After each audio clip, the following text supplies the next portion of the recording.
Welcome to 52 Weeks of Storytelling. This is week 21. We are talking about your favorite elder memory.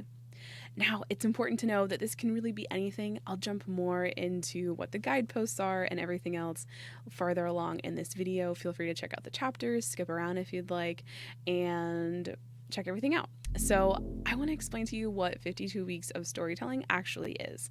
So it started out as a journal, and it's a printable journal that you can get. But first, what is it actually? So right now it is a weekly video series that drops every Sunday, and you can find information about a specific prompt in each video, how to use the prompt. We talk about how the words flow, and I also share a personal story example to help you think about what your story could be. The idea was that after the end of 52 weeks, you would have pretty much a full book.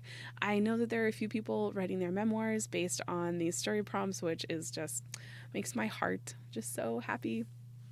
So with that, I want to tell you where you can get the journal itself. So there is a printable option. You can get a printable from Etsy. That means it's a PDF that you download and you print. If you are more excited about getting an actual printed journal, you can get that on Amazon. There are links in the description of the video. So that's the journal. It's pretty awesome. And so that's the journal. So inside the journal and inside this video, I want to share with you what the legacy storytelling method is. So the legacy storytelling method is my way of helping people move through storytelling and outline stories in a way that is easy and potentially only takes 5 to 10 minutes, depending on how complex your story is and how well your storyteller remembers things. So the storytelling method follows the 5 W's, which is who, what, when, where, and why. I do them in that order for a reason. The why is usually where people get tripped up. So I like to think about the why here as, how did you get to this moment? Why did this moment happen? What different things were happening in your life that made it so that you got to this point? And then the second set of questions have to do with digging deeper. So we're talking about feelings and impact and what you want people to remember about this moment. What do you want people to remember about this moment is usually the question that makes people have these massive aha moments, or they want to run around and tell people about the story because they realized why it was so important and what they wanted people to remember. So those are really important questions to ask yourself and ask someone else. And don't forget to share. With that, I want to give you the intro to the weekly writing prompt. So this week's writing prompt is all about your favorite elder memory. Now, this could really be anything. It could be something where the who was an elder in your life, if you did an activity with someone, or if you took a trip, or just a day in the park, or a meal you shared, or a recipe that was shared with you. Those are all elder memories. And it's really up to you if you want to use this prompt. Remember, this is a guideline. You can use any other prompt you'd like. And if you have the pages, feel free to write whatever you'd like in them and cross things out. It's yours. So that's the topic for this week. My story example, I went back and forth about which story example to share in the week. One of the videos recently, I was actually sharing a story about my grandmother on my dad's side.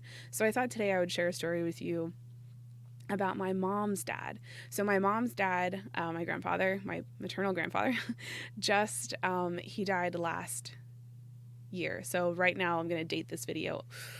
Right now we're in 2021. So my grandfather died last year, somewhere around in this time actually, in 2020. I don't remember the exact date.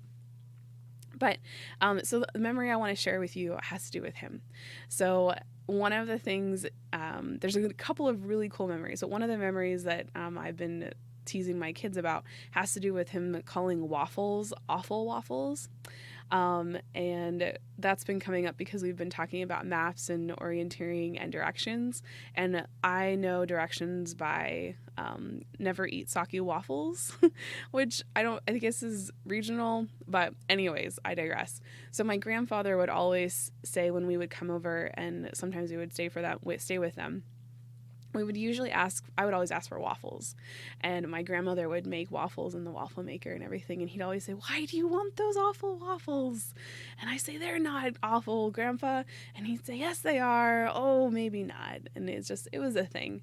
And it was always it was part of the morning routine, and which was usually followed by playing cards. And he taught me accounting using an abacus, and like as a kid. So, um, yeah, so awful waffles. That's the bottom line of this story. So, what I want people to remember is that sometimes the little fun phrases are just as important as the big pieces of advice that we get from someone. And don't lose sight of the small pieces that make up a person and make up your memories of them. So, that is everything I have for you today. I hope you have gotten something out of this video and you're able to go write a story, write your own story, help someone else tell theirs. And until I see you again, happy writing.